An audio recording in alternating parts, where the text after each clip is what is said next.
Nous vous saluons tous au nom de notre Seigneur Jésus-Christ. Nous sommes en train de continuer sur l'étude biblique, un programme qu'on avait tracé où chaque mercredi, on explique ce qui est écrit dans la Bible, de la façon dont on peut découvrir ça. Et on avait commencé sur les 4 parlers, selon ce qui est écrit dans le livre de 1 Corinthiens 14, verset 6, où l'apôtre Paul avait dit, « Si je venais chez vous, je dois vous parler par révélation, par prophétie, par doctrine et par connaissance. » Alors nous sommes en train d'expliquer ces parler-là. On avait commencé par parler par prophétie. Maintenant, nous sommes arrivés au parler par révélation. Dans le parler par révélation, on a pris un livre qu'on appelle le livre des Cantiques, où des choses qui sont là-bas doivent être expliquées par révélation. Parce que ce n'est pas un livre qui contient l'histoire, on peut commencer d'un début jusqu'à la fin, mais c'est comme des poèmes, c'est comme des langages codés. Alors c'est le parler par révélation qui va nous faire découvrir ça. Parce que j'avais dit ceci, le parler par révélation nous fait connaître ce qui était inconnu. Des secrets cachés dans les Écritures, dévoilés par les ministères, des informations, des éléments nouveaux, au moins des points où l'ombre est éclaircie, où le langage que Dieu a utilisé dans la Bible, et c'est un livre, le livre des Cantiques, c'est un livre où des termes qui sont utilisés là-bas, vous allez trouver ça dans toute la Bible. On peut facilement expliquer quelque chose en se servant de ces textes-là. C'est là où il y a des vérités cachées que Dieu a parlé d'une façon là un peu obscure, avec un langage codé. L'Écriture dit dans Proverbe 25, verset 2, « La gloire de Dieu, c'est de cacher des choses. La gloire des rois, c'est de sonder des choses cachées. » Donc les choses cachées, c'est tout ce que Dieu a écrit dans la Bible. Parce qu'il y a l'écriture, il y a le langage de Dieu dans les Écritures. Parce que quand vous allez même dans Isaïe 29, versets 11 à 12, l'Écriture nous dit, « Toute la révélation est pour vous comme les mots d'un livre cacheté que l'on donne à quelqu'un, à un homme qui sait lire, qui dit, je ne sais pas lire. » Et on donne aussi à ceux qui ne savaient pas lire, qui dit, je ne sais pas lire, pourquoi c'est cacheté? Ça veut dire c'est scellé. Donc c'est pour vous dire que il y a des choses, des langages que Dieu a utilisés dans la parole de Dieu, dans le langage de parler par révélation. Il faudrait être un ministre de Dieu à la parole qui assiste au conseil de Dieu et qui va donner la pensée réelle de Dieu. C'est pourquoi on avait commencé à parler dans le livre des Cantiques, chapitre 3, le verset 7 jusqu'au verset 7 jusqu'au verset 10. Mais avant d'aller là-bas, nous devons d'abord comprendre ces livres. Quels sont les personnages que Dieu a utilisés dans ces livres? Il y a d'abord les bien-aimés. Celui qu'on appelle bien-aimé, c'est d'abord, en ce temps-là, c'était Salomon. Oh, le véritable Salomon, c'est notre Seigneur Jésus-Christ. Parce qu'il a dit que lui était plus que Salomon. Salomon qui avait 1000 femmes, et Jésus-Christ, l'Écriture nous dit que nous qui sommes plusieurs, nous formons un seul corps. C'était un langage caché où, dans l'ombre, Salomon représentait Jésus-Christ. Il y a la Sulamite, qui était une femme étrangère, qui était la fille de Salomon, la fille de Pharaon, que Salomon avait épousée. Il avait construit une maison pour la Sulamite. Alors, c'est la femme, malgré ces 1000 femmes, la femme que Salomon avait beaucoup aimée, c'était la Silamite. La Silamite représente aussi l'Église que Dieu a tant aimée. Ça veut dire que c'était nous des nations, nous qui avons accepté Christ, et le Seigneur nous a aimés. C'est pourquoi il nous a pris, nous sommes ses fiancés. Et vous allez voir que là-bas, on nous parle d'histoire d'un jeune homme, d'une jeune fille, d'un fiancé et d'une fiancée. Alors c'est là-haut. Mais la Silamite aussi a deux sens. On peut prendre aussi la Silamite comme étant Israël, parce que Dieu, dans la Bible, il travaille souvent avec des femmes. Ça veut dire la première femme qu'on peut utiliser, par exemple, la grande sœur, qui était Israël, et la petite sœur qui représentait l'Église. Il y a aussi les jeunes filles de Jérusalem. Les jeunes filles de Jérusalem, dans l'interprétation, on peut prendre ça des églises aussi qui sont dans ce monde, qui aiment les parfums. Parce que l'Écriture nous dit ton nom était parfait, de la façon dont on avait expliqué ça dans le livre des Cantiques, au chapitre 1er, où quand la Silamite, le verset 2, où la Silamite a dit ceci, qu'il me baise des baisers de sa bouche, car ton amour vaut mieux que les vins. Donc quand la Silamite cherche les baisers, j'avais expliqué ces baisers, ça veut dire, c'est une prédication, c'est la sainte doctrine. Quand on dit saluez-vous des saints baisers, ça veut dire apporter l'enseignement qui est saint, l'enseignement où il y a la pureté, c'est ce que nous appelons à la loi et au témoignage. Si l'on ne parle pas ainsi, il n'y aura pas la lumière pour les peuples, selon Ésaïe 8, verset 20. Tandis que au verset 3, on dit tes parfums ont une odeur suave. Ton nom est un parfum qui se répand, c'est pourquoi les jeunes filles t'aiment. J'avais expliqué que les jeunes filles dont on parle ici représentent aussi les églises que nous voyons dans le monde, qui aiment le nom de Jésus-Christ, qui est un bon parfum et pour eux. Oh, ce parfum, c'est la puissance se trouvant dans le nom de Jésus-Christ. Ce sont des miracles, tout ça. Et les gens aiment ça. Mais quand vous regardez maintenant Ésaïe 4, verset 1, on nous parle de cette fille, de cette femme qui avait rencontré un mari. Et ces femmes ont dit ceci: donne-nous, nous voulons porter seulement ton nom, mais la nourriture sera nôtre, les habits viendront de nous-mêmes. Or, une femme doit être vêtue par l'homme, le mari, selon la pensée de Dieu. Le mari qui est Jésus-Christ, la femme qui est l'épouse.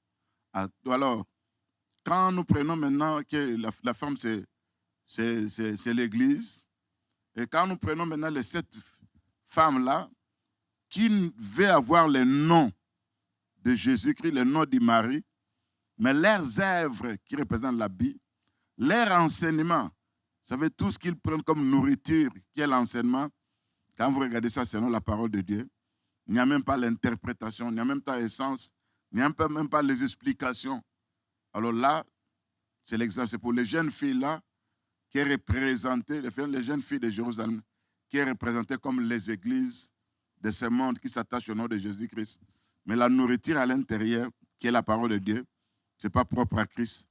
Leurs œuvres, ce ne sont pas les bonnes œuvres. C'est ça que nous appelons l'habit.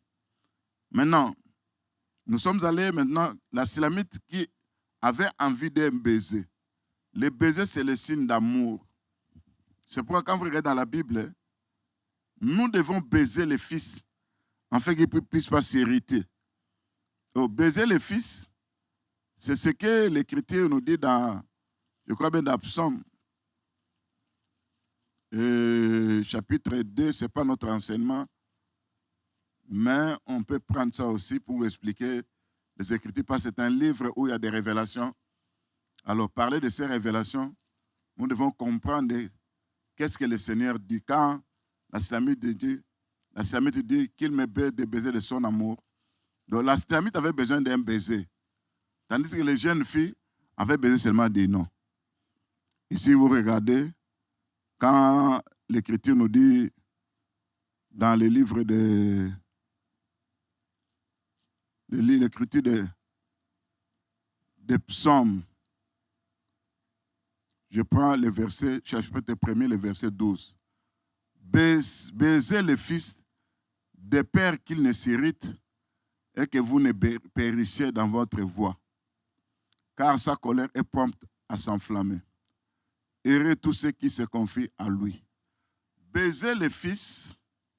Quand vous allez dans la Bible, quand Dieu avait demandé aux enfants d'Israël, non, Élie qui disait qu'ils ont tué tous les prophètes, je suis resté moi seul, il a dit que je me suis réservé 7000 personnes qui n'ont pas fléchi les genoux devant Baal. Fléchi, qui n'ont pas baisé Baal. Baiser, c'est adorer, c'est aimer. Or, ne pas baiser, c'est ne pas adorer, ne pas aimer le Seigneur. Et quand on dit baiser le Fils, des pères qui ne s'irritent. Donc, quand vous n'aimez pas le Seigneur, quand vous n'adorez pas le Seigneur, sachez que l'irritation viendra, le temps de la colère viendra. Et quand sa colère va promptement s'allumer, ceux qui n'ont pas baisé, ceux qui n'ont pas adoré, ceux qui n'ont pas aimé le Seigneur, ce sont ceux-là qui vont périr. D'après cette écriture qui dit baiser les fils des pères qui ne s'irritent et que vous ne périssez dans votre voie, car sa colère est prompte à s'enflammer. Et vous allez voir que le jour où notre bien-aimé, non, le frère Judas, c'était un frère aussi, mais c'était un frère qui était voué à la perdition. Ce frère-là, le jour qu'il va donner le baiser à Jésus-Christ, c'était un baiser de trahison. Parce que quand vous regardez dans la Bible, vous allez trouver que le jour où on est venu arrêter le Seigneur, il leur avait dit, celui à qui je vais donner un baiser, c'est celui-là que vous devez arrêter. Donc ce baiser-là, c'était un baiser de trahison.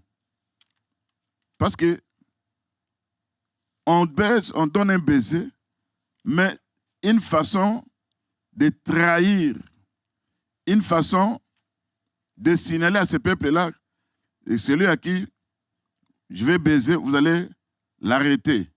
Ça, c'est Luc 22, verset 48. Et le Seigneur va dire ceci, c'est par un baiser que toi, tu trahis le Fils de l'homme. Ce que tu fais-le promptement. Vous comprenez que le baiser que Judas avait donné, c'était un baiser de trahison. Combien déjà se trahissent aussi quand vous regardez des frères, et quand on va aller dans l'enseignement du signe du temps, c'est là où nous verrons les traites de l'alliance. Et quand vous regardez le problème des baisers, vous devez comprendre qu'il y avait une femme pécheresse, cette femme qui était une femme qui avait aimé le Seigneur, selon Luc 7, verset 45 à 47, elle avait commencé à baiser les pieds du Seigneur. Donc, ces baisers-là représentaient l'adoration, l'amour. Parce que cette femme avait envie d'un homme. Cet homme qui devait l'aimer, c'est le Seigneur Jésus-Christ, qui est le mari par excellence qui nous aime tant. C'est pourquoi l'Écriture va dire que cette femme a tant aimé, c'est pourquoi ses péchés lui seront pardonnés. Vous comprenez? Et quand nous allons dans les baisers, il y a plusieurs sortes de baisers. On peut baiser dans la bouche. À partir de la bouche, il y a la joue, la main, les pieds, le front. Tous ces sont des langages qu'on peut utiliser pour enseigner beaucoup de choses à l'intérieur. Maintenant, comme nous sommes en train de voir les livres des cantiques, les personnages dont je vous ai dit qu'il y a plusieurs personnages. J'avais expliqué ça. Il y a, à part les filles de Jérusalem, il y a aussi les gardiens de la ville. À part les gardiens de la ville, il y a les frères de la Silamite et les habitants de Jérusalem. Tout ça, au fur et à mesure qu'on va aller, on va commencer à interpréter ça. Donc c'est un livre où il y a des révélations, mais nous maintenant on doit chercher à comprendre de quoi le Seigneur voulait parler. Parce que c'est un livre d'amour, c'est l'amour de Dieu envers son peuple. Maintenant, le mercredi passé, on avait parlé sur la litière de Salomon. Mais juste, on avait lu le verset 7, vous descendez jusqu'au verset 10. Mais on va monter un peu au verset 6. Donc, on prend Cantique des Cantiques, chapitre 3, le verset 6, et nous allons descendre jusqu'au verset 10. On avait expliqué la première partie, mais maintenant, j'explique la question qu'on a posée ici. Qui est celle qui monte du désert comme des colonnes de fumée au milieu des vapeurs, des myrrhes et d'encens et de tous les aromates des marchands? Ça, c'est une question qu'on pose. Quels sont ces gens qui posent cette question? Vous allez voir que ce sont les habitants de Jérusalem. Maintenant, on voit quelqu'un qui monte du désert. Et celle qui monte du désert, c'est la Sélamite. On explique comme des colonnes de fumée. Donc la Sélamite est comme une colonne de fumée. Au milieu des vapeurs des myrrhes d'encens, de tous les aromates des marchands. On doit expliquer chaque mot utilisé là-bas. D'abord, on nous parle du désert. Qu'est-ce qu'on veut dire par le désert? Parce que quand on dit, on pose la question pour savoir qui est celle qui monte du désert. Tu dois d'abord noter que quand Dieu avait demandé aux enfants d'Israël, à Moïse pour aller en Égypte, en fait d'aller délivrer les enfants d'Israël, qu'est-ce que le Seigneur avait dit à Moïse? Tu diras à Pharaon de laisser aller mon fils, qu'il me serve dans le désert. Donc, en quelque sorte, le désert, c'est le lieu d'enseignement. Parce que Dieu a demandé à qui ça? À Moïse. Non, je prends Exode 7, verset 17. Ainsi parle l'Éternel, à ceci tu connaîtras que je suis l'Éternel, le verset 16. Tu diras à Pharaon l'Éternel, le Dieu des Hébreux, m'a envoyé auprès de toi pour te dire, laisse aller mon peuple, afin qu'il me serve dans le désert. Vous comprenez que Dieu demandait à Pharaon de laisser son peuple pour que ce peuple puisse aller servir Dieu dans le désert. Mais pourquoi le désert? Oh, vous allez comprendre avec moi que le désert, c'est un lieu d'enseignement. Pour expliquer tout ça, je vais prendre le livre de Osée, chapitre 2, verset 16, pour expliquer le désert. Donc, c'est le langage que Dieu utilise. Nous, l'Écriture nous dit que tout ce qui est arrivé aux enfants d'Israël, c'était pour nous servir d'exemple. Parce que dans la Bible, Dieu a travaillé dans l'ombre avec la maison d'Israël. Dans la réalité aujourd'hui, il travaille avec nous. Si vous allez voir que dans le livre de 1 Corinthiens 10, l'Écriture nous dit, au verset, je vais prendre le verset 6. D'abord, au début là-bas, on a parlé de leur baptême dans la nuée et dans la mer. On va ajouter qu'ils ont bu le même breuvage. C'était un rocher qui se promenait avec eux. Et ce rocher-là, c'était Christ qui leur avait donné à boire. On va aller au verset 11. Ces choses leur sont arrivées pour servir d'exemple. Elles ont été écrites pour notre instruction, à nous qui sommes parvenus à la fin de ce siècle. Donc vous comprenez que, au verset 6, on dit encore, or ces choses sont arrivées pour nous servir d'exemple, afin que nous n'ayons pas de mauvais désirs comme ils en ont eu. Donc la sortie de l'Égypte pour aller au pays de Canaan, c'est ça la marche de l'Église. Nous étions en Égypte, nous étions dans le monde, on ne connaissait pas Dieu. À partir de la mort de l'agneau, qui est notre Seigneur Jésus-Christ, on est sorti pour aller servir Dieu dans le désert. Maintenant, le désert, là, Quand vous allez même dans le livre de Osée, où la Bible, au 2 chapitre 2, verset 16, l'Écriture nous dit, tout ça je suis en train d'expliquer. Je prends le verset 16. C'est pourquoi voici, je vais l'attirer, la conduire au désert. Je parlerai à son cœur. Donc vous comprenez que le désert, c'est le lieu d'enseignement. Le désert, c'est le lieu d'instruction. Le désert, c'est notre marche là où le Seigneur nous amène. Dans le désert, il y a beaucoup de situations qui arrivent, qui étaient arrivées aux enfants d'Israël. Tantôt c'était Pharaon qui poursuivait. Devant, il y avait la mer Rouge. Tantôt, les eaux étaient devenues amères. Tantôt, il y avait les scorpions, les serpents brûlants. Tantôt, il y avait la guerre des Amalek avec les enfants d'Israël. Tout ça, ce sont des enseignements. C'est pourquoi les enfants d'Israël marchaient de campement à campement. Ça veut dire, chaque campement, chaque endroit où ils s'arrêtaient, ça cachait toujours un langage où nous, en tant qu'enfants de Dieu, nous sommes aussi en train de marcher dans les campements. C'est pourquoi, donc, les campements, ce sont des étapes que les enfants d'Israël ont pu marcher.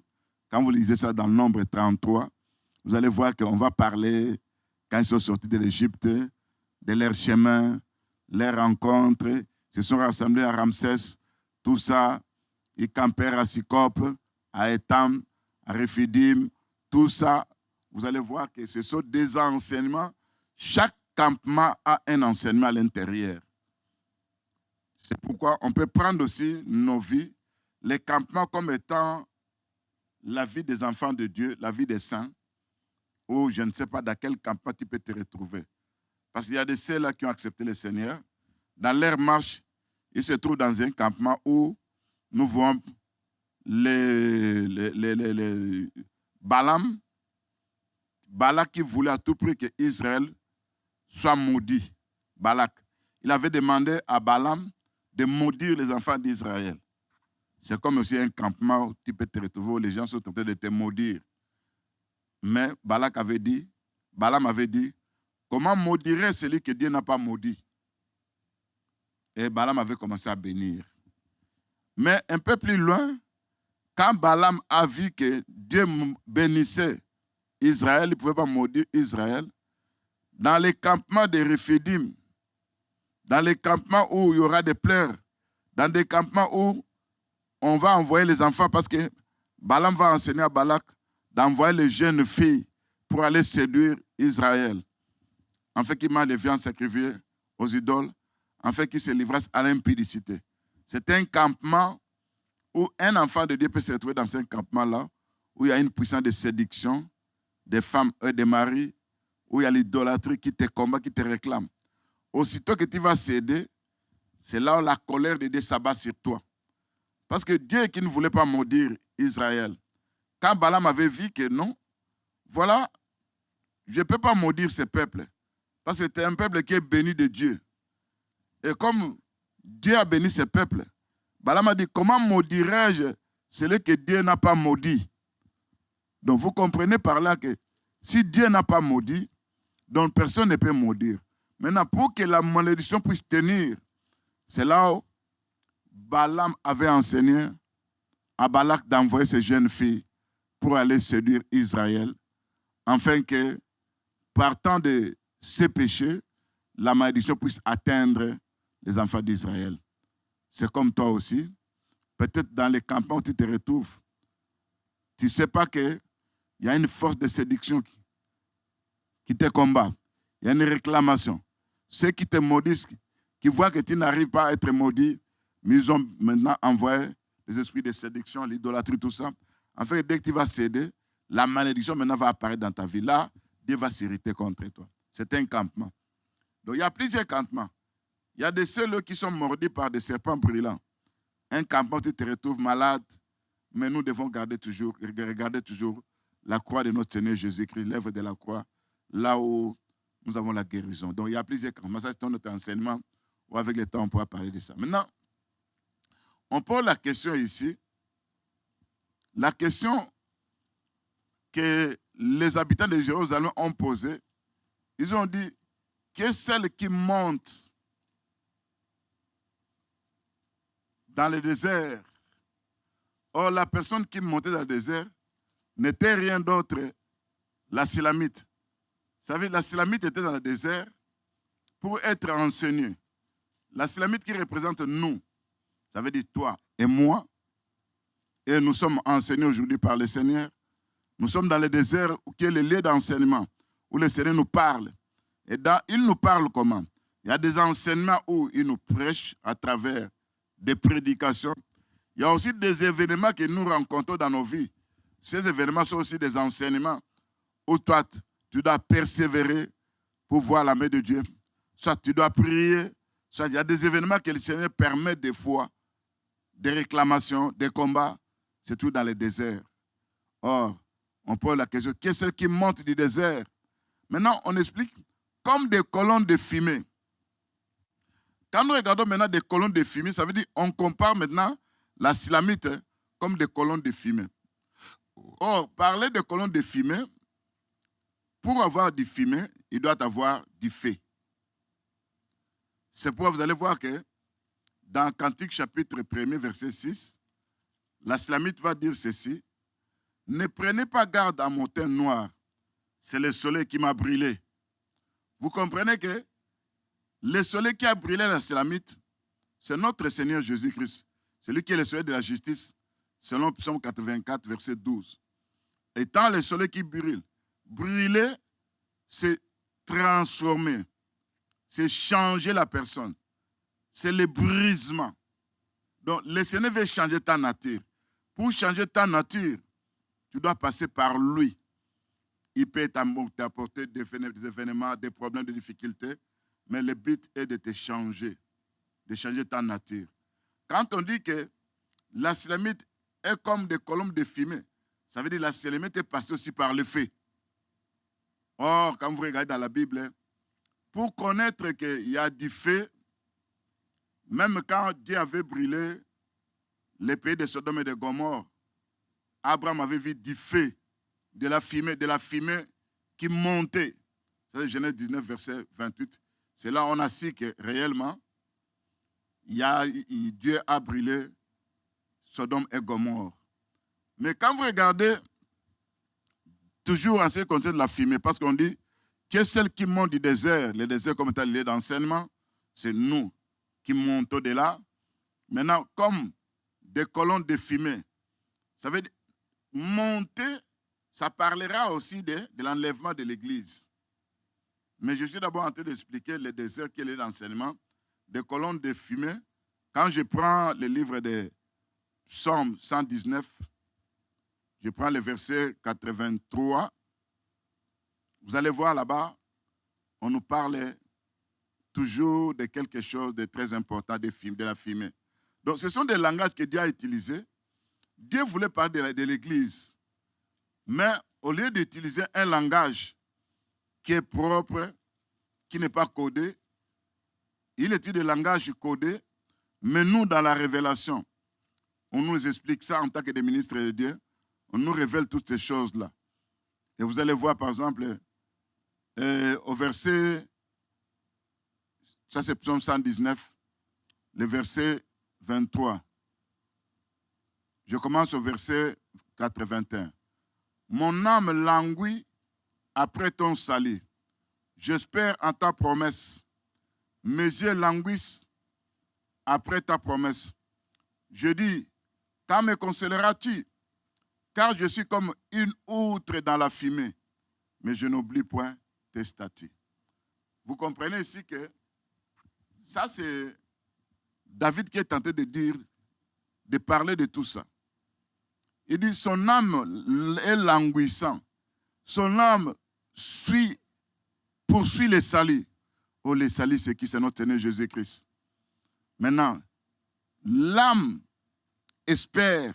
Bien aimé, vous savez, dans la vie, si l'espérance n'est pas là dans la vie d'un enfant de Dieu, là, l'âme est malmenée, l'âme est détruite. C'est pourquoi l'espérance est comme un casque dans nos vies. malgré des difficultés, malgré des combats, malgré des réclamations, malgré des serpents brûlants, malgré les fils d'Amnak qui nous combattent dans le désert, mais l'espérance, c'est ce qui est fondé dans notre vie. Tant que l'espérance sera là dans ta vie, l'espérance ne trompe pas, tu finiras par voir la main de Dieu. C'est pourquoi fais gaffe dans ta vie, n'abandonne pas l'espérance, quelles que soient les conditions, quelles soient les difficultés, aie toujours l'espérance. C'est pourquoi David va dire, j'espère en ta promesse. Ça veut dire, je peux voir des difficultés, mais je regarde quelles sont les promesses de Dieu. Il m'a promis ceci. Je crois que malgré les difficultés présentes, un jour, je finirai par voir la main de Dieu. Maintenant, il va ajouter ceci. Mes yeux languissent après ta promesse. Je dis, quand me consoleras-tu?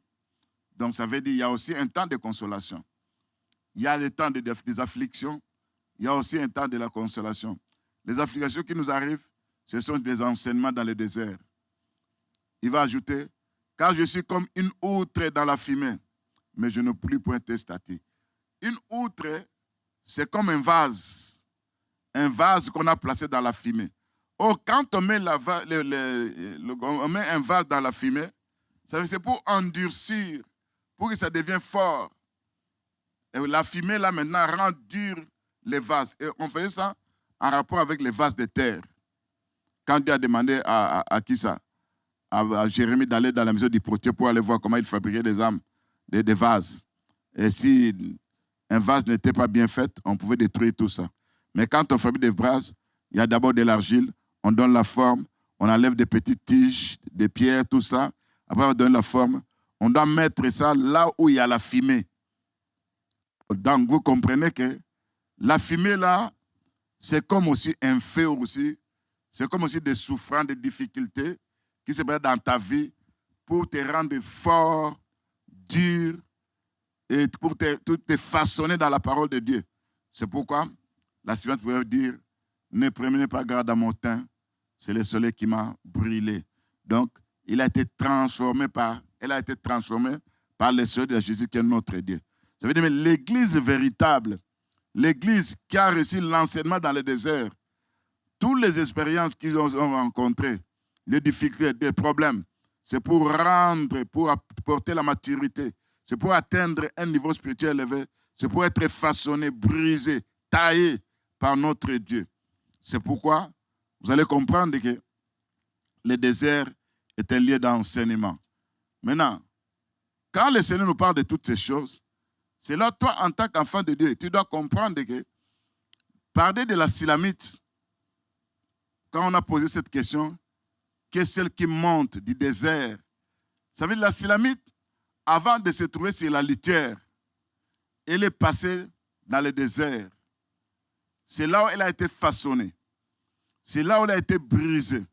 C'est là où elle a été transformée. C'est pourquoi on dit, ne prenez pas garde à mon teint, c'est le soleil qui m'a brûlé.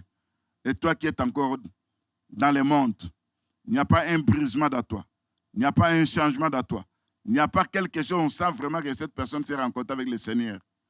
Si tu n'es pas encore brûlé, alors demande la miséricorde de Dieu qui puisse te rencontrer. Parce que même les bois de Liban, qui devaient être transformés pour qu'on puisse les mettre ça dans le temple, devaient passer aussi par le soleil.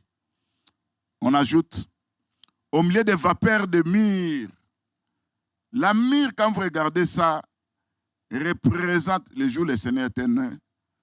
Les gens sont venus avec de la myrrhe, de l'encens et de l'or. La myrrhe représentait sa mort. C'est pourquoi vous allez voir que dans la Bible nous dit, dans Proverbe 7, verset 17, « J'ai parfumé ma couche de myrrhe. » Donc, la myrrhe est un parfum. Maintenant, parfumer ma couche avec le myrrhe, avec la myrrhe, ça veut dire le lit qui est la couche, quand il y a du parfum qui est de la myrrhe.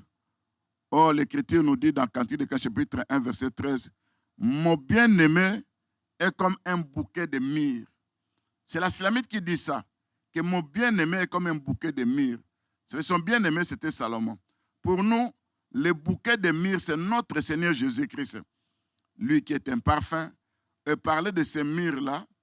Quand vous regardez le jour de sa mort, il y a Nicodème qui est allé embaumer son corps, qui a donné de la myrrhe, tout ça. Ça veut dire, on parlait de sa mort. Ça veut dire la mort de notre Seigneur Jésus-Christ. C'est ce qui nous donne la force, la puissance. C'est ce qui est constitué de cette litière-là. Et quand vous lisez même le livre des Cantiques, chapitre 5, verset 3, l'Écriture nous dit ceci. Je prends le verset 5. Non, au commencement d'abord, commençons au verset 4. Mon bien-aimé a passé la main par la fenêtre. Mes entrailles se sont émises pour lui.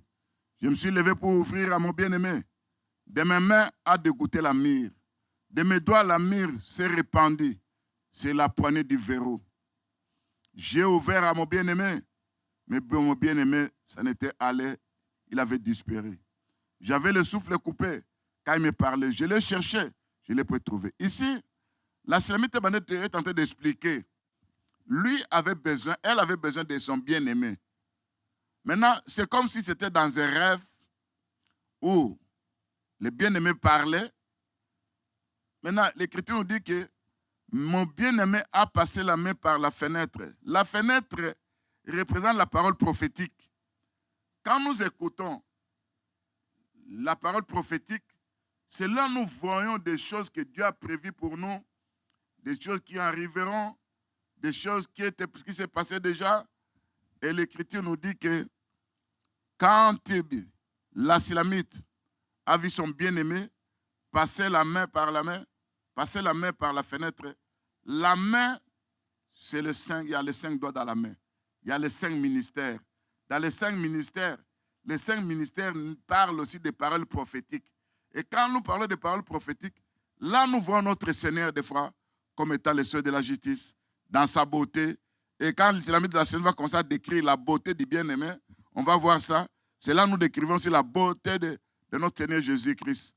Mais quand il était venu sur la terre, il n'avait ni beauté, ni éclat pour nous attirer. Mais pour le moment, il est dans sa gloire, il est dans sa beauté. Et dans le livre des Cantiques, on va décrire sa beauté. Vous allez voir qu'il y a des endroits où on décrit la beauté de la Sulamite. Il y a des endroits où on décrit la beauté de qui? Des bien-aimés. Ça veut dire, dans le livre des Cantiques, chapitre 5, du verset 10, vous descendez, là on dit, mon bien-aimé blanc, vermeil, il s'est dit partir de 10 000, ça était de l'or, tout ça, quand vous descendez jusqu'en bas, vous allez voir ça, c'est la description du bien-aimé. On doit interpréter tout ça. Ce ne sont que des révélations par là sur notre Seigneur. Mais ici, on nous explique, dans Cantique des Cantiques, chapitre 3, que dans mes mains, il y avait de la myrrhe. Or, les mains de la Sulamite représentaient les 5 ministères, où les ministres de Dieu parlent de la mort de notre Seigneur Jésus-Christ. Parce que la mort de notre Seigneur Jésus-Christ, c'est le point central de notre salut. C'est pourquoi le Seigneur dit que à chaque fois que vous vous réunissez, souvenez-vous de ma mort jusqu'à ce que je vienne. Donc, la main doit apporter quoi? La myrrhe. Parce que dans la mort de Jésus-Christ, dans l'œuvre de la croix, c'est là où la rédemption, c'est là où il y a la délivrance, c'est là où il y a des guérisons, c'est là où les malédictions tombent. Il va parler, il va ajouter que ma main, mes doigts. Parler des doigts maintenant et la main, c'est les 5 ministères. Parce que les doigts, quand vous regardez les jours où Belteshazzar buvait du vin, il y avait une main qui écrivait sur la muraille. Or, la main qui écrit sur la muraille, c'est le ministère. L'apôtre pouvait dire que vous êtes une lettre que nous avons écrite. On a écrit cette lettre dans vos cœurs. Dans notre prédication, nous, les ministres de Dieu, nous écrivons dans vos cœurs. Tout ce que nous enseignons, nous parlons de la part de Dieu. Mais nous apporter quelque chose, surtout en conséquence de la mort de notre Seigneur Jésus-Christ. Et l'Écriture ajoute, la myrrhe s'est répandue aussi dans les verrous. Les verrous, c'est quand vous regardez les poignets de la porte, là on touche. C'est pour ouvrir. On doit ouvrir à partir de ces verrous-là. Oh, ces verrous-là, quand nous prenons ça comme nos cœurs, ça veut dire ton cœur pour que ça s'ouvre. C'est le ministère qui doit faire un travail. Le Seigneur a dit, je frappe à la porte. Si tu m'ouvres, j'entrerai, nous allons souper avec toi. Tu dois entendre d'abord la parole de Dieu. Et ça va ouvrir les poignets de ta main. Spirituellement parlant, tu vas recevoir le Seigneur dans ton cœur. Mais ici, la Silamite, quand il voit le Seigneur dans des révélations, dans des visions, ça veut dire on s'est fait une idée de ce Dieu-là, de notre Jésus-Christ, comment il est dans la gloire. Quand la Bible nous dit, son visage était comme le soleil à midi, ses cheveux blancs comme de la neige. Tout ça, on nous parle de notre Seigneur, de que ses yeux étaient des flammes de feu. Il y a plusieurs formes, plusieurs façons qu'on nous montre le Seigneur Jésus-Christ dans sa beauté, dans sa gloire.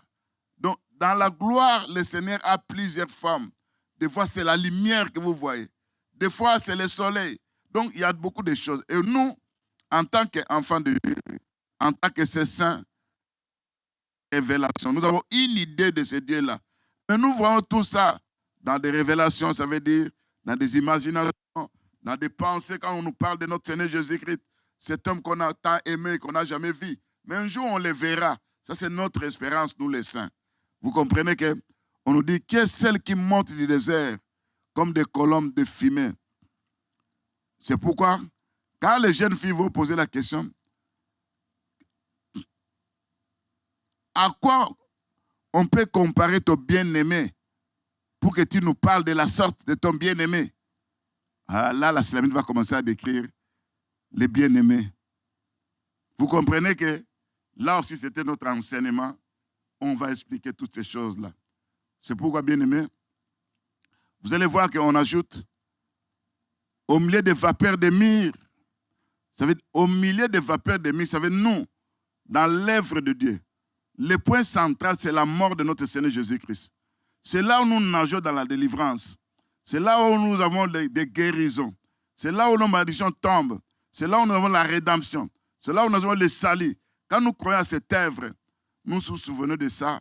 C'est là où nous sommes au milieu. D'abord, vous savez, c'est comme si la Silamite qui est passée par le désert, qui est d'enseignement, qui a été brisée, brûlée par le soleil, qui a été transformée et qui est au milieu de cette œuvre-là de la croix. On ajoute au milieu des vapeurs de myrrhe et d'encens. Parce que quand vous regardez la myrrhe, on mettait ça aussi en ce qui concerne de quoi? L'huile, dans la composition de l'huile. De la façon dont on composait l'huile, on devait se servir aussi de la myrrhe dans l'huile d'onction. Vous comprenez que la myrrhe aussi qui représente pour nous les enfants de Dieu, l'onction de Dieu en nous. Parce qu'on nous parle aussi des aromates, de tous les aromates. Les aromates nous parlent aussi de notre Seigneur Jésus-Christ. Là, les aromates, pour faire les parfums doriférants, pour faire l'huile d'onction, on faisait servir de ces aromates-là. Donc, en quelque sorte, on ajoute aussi sur l'encens. Or, l'encens, dans Psaume chapitre 141, verset 2, David va dire que ma prière soit comme l'encens. Vous comprenez, c'est la prière. Donc, ça veut dire, dans la Silamite, qu'est-ce qu'on trouve? On trouve d'abord les brisements. On trouve l'enseignement. La Silamite a été enseignée. La Silamite a été façonnée. La Silamite est comme des colombes de fumée. Silamite, en elle, nous voyons des vapeurs de myrrhe. En elle, nous voyons la vie de prière. En elle, dans la scène, nous voyons l'onction. Nous voyons l'huile de Dieu. Alors, maintenant, c'est là, maintenant, on nous montre, voici la litière de Salomon. Ça veut dire, parler de cette litière, qui est assis sur cette litière, c'est la Silamite qui montait du désert, qui était comme des colonnes de fumée, qui était au milieu de myrrhe, qui avait de l'encens, qui avait des aromates. On a tout expliqué ça. Maintenant, la fois passée, on avait parlé sur les 60 vaillants hommes. J'avais expliqué ceci. En ce qui concerne les 60 vaillants hommes, j'ai dit que le chiffre 60 représente le chiffre 6. Or, le chiffre 6 là représente quoi ça? Les humains, les hommes. Mais la différence, les chrétiens disent que ces 60 vaillants hommes, ils sont tous armés de l'épée. Ils sont exercés au combat. Chacun porte l'épée sur sa hanche en vue des alarmes nocturnes. Ce sont les ministres de Dieu. Ce sont eux qui sont autour de la litière. Parce que la Silamite est sur le trône. La litière est comme le trône portatif. La Silamite est là sur le trône portatif. Parce que cette litière représente aussi le Seigneur. Ça représente aussi l'Église. Ça représente la Silamite là où elle est. Parce qu'elle a accompli, elle a reçu l'enseignement dans le désert. Elle est comme des colonnes de fumée que j'ai expliqué. Elle est au milieu des vapeurs de myrrhe que j'ai expliqué. Il y a de l'encens que j'ai expliqué. Il y a des aromates que j'ai expliqué. Maintenant, on nous dit, autour, ce sont des vaillants hommes. Ces vaillants hommes, c'est ce que la Bible appelle, ce sont des sentinelles. Parce que les ministres de Dieu sont des sentinelles. C'est pourquoi quand vous lisez dans la Bible, même dans le livre d'Ésaïe, vous allez voir que ces vaillants hommes, ils sont autour de la litière en vue des alarmes. Ils sont des alarmes. Pourquoi sont-ils des alarmes? Et ils ont des épées. Ils sont exercés au combat. Un ministre de Dieu doit être un homme qui est exercé au combat. Il doit avoir l'épée. Il doit avoir la parole de Dieu. Il doit avoir les armes spirituelles. J'avais expliqué ça là-bas. Maintenant, quand vous lisez Ésaïe 21, verset 6, en ce qui concerne la sentinelle, les ministres de Dieu, ce sont des sentinelles. Ils ont pour rôle à faire quoi? Je prends le chapitre 21, le verset 6. Je lis. Car ainsi m'a parlé le Seigneur. Va, place la sentinelle, qu'elle annonce ce qu'elle verra. Je pars au verset 11. Oracle sur demain. On m'écrit de Séhir, sentinelle. Que dis-tu de la nuit? Sentinelle. Que dis-tu de la nuit? La sentinelle répond. Le matin vient, la nuit aussi. Si vous voulez, interrogez. Convertissez-vous et revenez. Vous voyez maintenant ce que la sentinelle fait. La sentinelle, c'est un ministre de Dieu. Ce sont les ministres de Dieu. Ce sont eux qui crient en vue des alarmes nocturnes. Ce sont eux qui demandent au peuple de Dieu de se convertir. Qu'est-ce que la sentinelle dit? Le matin vient et la nuit aussi. Ça veut dire quoi? La sentinelle nous parle des temps. Les temps que nous vivons, les temps qui étaient passés, les temps présents. Donc l'Église, les ministres qui sont des sentinelles, ils doivent savoir parce que ce sont des gens qui veillent pendant la nuit. Ils ont des révélations. Ils ont la connaissance de la parole de Dieu. Ce sont Dieu qui vont réveiller les vierges folles et sages à travers la parole de Dieu. Mais qu'est-ce qu'ils disent? Les matins s'approchent. Le matin vient. Pour que le matin puisse venir, il doit avoir la nuit. L'apôtre Paul avait dit dans Romains chapitre 13, verset 11, réveillez-vous en fait du sommeil. Réveille-toi, toi qui dors. C'est l'heure de vous réveiller. Parce que la nuit est avancée, le jour approche. La nuit qui est avancée, nous sommes arrivés au point culminant où le mal a atteint un niveau très élevé. C'est ça la nuit. Quand on dit au milieu de la nuit, ce n'est pas une nuit charnelle comme ça, tu crois que voilà. Le milieu de la nuit, c'est quand le mal atteint le point culminant. Aujourd'hui, nous sommes arrivés, le mal a atteint le point culminant. C'est là la santé doit dire, répentez-vous, convertissez-vous, changez vos comportements, réveillez-vous. Vous allez voir maintenant, par exemple, la sentinelle doit dire quoi? La sentinelle doit réveiller, parce que l'Écriture nous dit, dans Matthieu 25, on nous parle de 10 vierges, parce que l'Écriture nous dit, je prends cette Écriture, on explique, le royaume de Dieu est semblable à 10 vierges, ça c'est le Matthieu 25, qui a pris leur lampe à l'air à l'encontre de l'époux. Cette d'entre elles étaient folles, saintes, sages. Les folles, en prenant leur lampe, ne prirent point d'huile avec elles, mais les sages prirent avec leur lampe de l'huile dans des vases. Comme l'époux tardait, toutes s'assoupirent et s'endormirent. Vous voyez maintenant que nous sommes au temps où il y a le sommeil spirituel. Quand vous regardez, la dimanche, j'avais prêché sur la mort de 666. Allez dans des églises, vous n'allez voir pas des gens parler de ça comme un mystère. Parce qu'aujourd'hui, c'est 666, c'est comme un mystère. Un mystère, c'est quelque chose qui se cache, où on a placé ça dans des logos, dans des boissons, dans des habits, tout ça. Mais quels sont les peuples de Dieu? Quels sont des sentinelles qui parlent de ça? Personne. Et les ministres de Dieu, eux aussi sont dans ce sommeil-là spirituel, dans l'assoupissement. Au lieu de réveiller le peuple de Dieu, que le temps que nous sommes arrivés, c'est un temps difficile.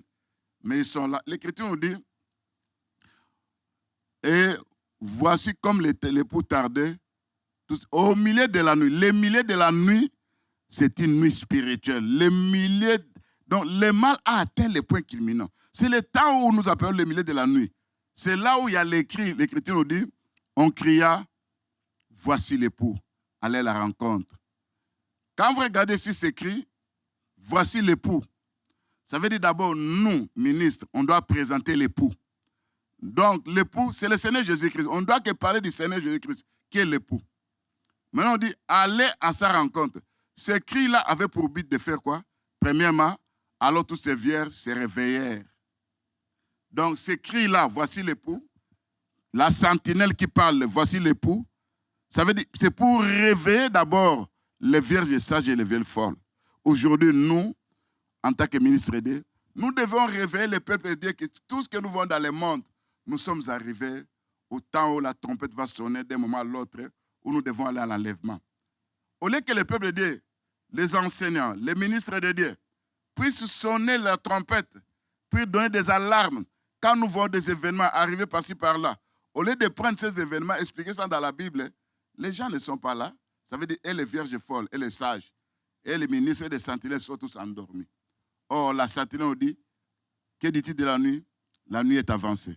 Convertissez-vous. Ça veut dire, la nuit a atteint le point culminant. Le mal a atteint un niveau très élevé. On demande à nos enfants de changer leur sexe, de devenir des hommes et des femmes. On nous dit non. D'ailleurs, la loi qu'on a votée sur les États-Unis maintenant, on a dit que les enfants doivent commencer à travailler à partir de 14 et 15 ans. Là, c'est comme si, parce que les enfants dépendent de nous, les adultes. Si les enfants commencent à travailler à partir de 14 à 15 ans, c'est qu'ils n'auront plus besoin de nous. Ils vont gagner leur argent. Toi, parent, tu n'auras rien à dire aux enfants. Vous comprenez qu'on cherche à mener les enfants à l'indépendance que l'enfant doit choisir. On dit par exemple, voilà, et comme l'enfant, par exemple, à 13 ans, en Europe, par exemple, j'ai causé avec notre bien-aimé, l'ancien qui ça, Eduardo, qui m'a dit, voilà, il y a des lois aussi qu'on a fait sortir, à l'âge de 13 ans, donc on ne peut pas, toi, papa, avant de connaître les secrets de ton enfant, en ce qui concerne l'hospitalisation ou à l'hôpital, tu dois demander d'abord la permission à l'enfant. Vous comprenez que ça, c'est le mal qui a atteint un point culminant. Ce sont des lois qu'on vote dans des sénats, tout ça. Ces lois-là, ici, vous voyez d'abord, on est en train de supprimer les genres. C'est pour vous dire que le mal a atteint un point culminant. Mais des sentinelles qui doivent sonner la trompette pour dire donner des alarmes, ils ne sont pas là. Ils sont dans des cérémonies, dans des églises, chantant, mangeant, buvant, parlant de Dieu de leur façon. Alors, c'est le temps de se réveiller. Quand on dit voici l'époux, ces cris-là, voici l'époux. Les cris avaient pour but de réveiller les vierges. Les cris avaient pour but que les vierges préparent leurs lampes. Vous comprenez que c'est le temps de vous réveiller. C'est le temps de préparer les lampes. C'est le temps où nous, en tant qu'enfants de Dieu, nous devons comprendre que c'est un temps difficile où nous vivons aujourd'hui. Or, si nous ne comprenons pas ce temps, bien aimés, on finira par rater l'enlèvement. Et en tant que des vierges, il y a un frère qui m'avait posé une question à l'Internet. Il m'a dit, apôtre, je suis béni de tes enseignements. Je voudrais poser une question. Est-ce qu'aujourd'hui, on peut choisir que telle personne est une vierge sage et l'autre est folle? Je dis, le temps que nous vivons, oui, tu peux voir que ça, c'est une vierge folle. Ça, c'est ça. Mais ce n'est pas d'encore déterminé. Pourquoi? Parce qu'il y a des sages qui peuvent devenir des folles. Il y a des folles aussi qui peuvent devenir des sages. Ça veut dire, au fur et à mesure que nous avançons, il y a de ceux-là qui se réveillent, qui se répandent, qui se convertissent à cause des cris de la sentinelle. Il y a de ceux-là aussi qui étaient des sages, qui ont abandonné la crainte de Dieu, qui ont abandonné la foi, qui ont abandonné, vous savez, ils ont fait naufrage par rapport à la foi. C'est pour dire que le temps que nous vivons, pour dire que ça c'est une vierge sage, c'est une vierge folle. Non, c'est Dieu seul qui connaît ça. Et quand Dieu seul connaît ça, nous, à notre tour, on doit prêcher tout simplement, réveillez-vous. Parce que le temps, c'est un temps difficile où l'Écriture nous dit, au verset 11 de Romains 13, cela importe d'autant plus que vous savez en quel temps nous sommes. Donc vous devez savoir quel temps nous sommes. C'est l'heure de vous réveiller en fait du sommeil. Car maintenant, le salut est plus près de nous que lorsque nous avons cru. Car la nuit est avancée, le jour approche. Dépouillons-nous des œuvres des ténèbres, revêtons-nous des âmes de la lumière. Marchons honnêtement, comme en plein jour, loin des orgies, de l'ivrognerie, de la luxure, de la débauche, des querelles, des jalousies. Revêtez-vous du Seigneur Jésus-Christ. C'est le temps où le peuple de Dieu doit se réveiller. Les ministres de Dieu doivent dire, nous sommes arrivés à un moment très difficile. Et quand on va expliquer ça, en ce que la marque de la bête, on va compléter toutes ces choses-là. Alors, c'est là où j'allais dire tout simplement, parlez maintenant, je complète pendant 5 minutes, vous allez m'excuser, pour que je puisse terminer cette partie. On dit, la litière de Salomon avait des colonnes d'argent. Le colonne d'argent représentait l'œuvre de la rédemption. Qui est venu avec l'argent? C'est le Seigneur, notre Seigneur, le Seigneur Jésus-Christ. On parle du siège qui était en pourpre. La pourpre représente la royauté. Qui était roi? C'est le Seigneur Jésus-Christ. Le dossier d'or, c'est comme s'il y a une litière, il y a des colonnes qu'on appelle c'est l'argent. Maintenant, le dossier, vous savez, là on met le dos, c'est de l'or. L'or représente la divinité. Maintenant, on dit la litière, que nous avons dit que c'est comme un trône portatif. C'est là où se trouve la Silamite. C'est là où nous voyons le bois de Liban. Parce que le bois de Liban aussi représentait la grandeur de notre Seigneur Jésus-Christ. C'était le bois le plus long. Donc, il y a quelqu'un qui est notre Seigneur Jésus-Christ. On ajoute, au milieu de cette litière, il y a aussi au milieu une broderie, œuvre d'amour. La broderie dont la Bible parle là dans Cantique chapitre 3, la broderie, on dit c'est l'œuvre de l'amour. Donc, sur cette litière, c'est là où on parle de l'amour du Seigneur. Là, quand on parle de la broderie, ça dit, on est en train de coudre un habit où il y a plusieurs sortes de fils qu'on met là-bas. C'est pourquoi vous allez voir que quand on dit au milieu, il y a l'œuvre de l'amour, il y a la broderie qui est l'œuvre de l'amour. C'est là, bien aimé, nous sentons l'amour de Dieu. L'amour de Dieu dans sa miséricorde, dans ses compassions, dans sa fidélité, dans tout ça, bien aimé. Vous devez comprendre que c'est là que nous voyons tout ça, parce que l'Écriture nous dit, dans la litière de Salomon, où on nous dit qu'il y avait le bois de Liban, il y avait des colonnes d'argent, il y avait les dossiers d'or, il y avait les sièges de pourpre, au milieu, une œuvre de broderie d'amour. Donc vous comprenez maintenant, il y a quelqu'un qui était venu, notre Seigneur Jésus-Christ, il avait pris un corps. Et dans ce corps-là, c'est là que nous voyons une broderie, l'œuvre de l'amour de notre Seigneur Jésus-Christ. Dieu, en prenant un corps, il était devenu celui qui a payé le prix pour nous. Ce prix-là, c'est son sang. Le sang, c'est l'argent.